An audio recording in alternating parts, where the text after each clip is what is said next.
En pommes de terre, les conditions climatiques de l'année 2019 n'auront pas été très favorables. En effet, après les épisodes de sécheresse et de canicule de la fin du printemps et qui ont compliqué aussi les arrachages de début de campagne, la pluviométrie qui s'est abattue sur les régions productrices à partir de la fin septembre ont singulièrement compliqué la deuxième partie de la campagne d'arrachage. À tel point même qu'il demeure encore au 15 novembre des surfaces non récoltées, notamment dans les régions Normandie et Hauts-de-France. Certaines parcelles même seront certainement pas récoltées et devront être abandonnées.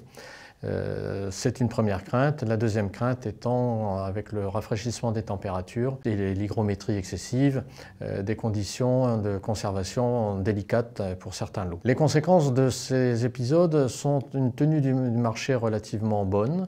Le marché du frais, qui était relativement calme ces derniers temps, s'est quand même stabilisé, avec des prix qui restent quand même relativement soutenus. À l'inverse, le marché de l'industrie, qui avait connu une assez bonne augmentation compte tenu des perspectives de récolte qui étaient très moyennes à cause de la sécheresse, s'est stabilisé lui aussi à des niveaux relativement bons. Enfin, on peut dire qu'il y a un autre fait important pour la campagne 2019.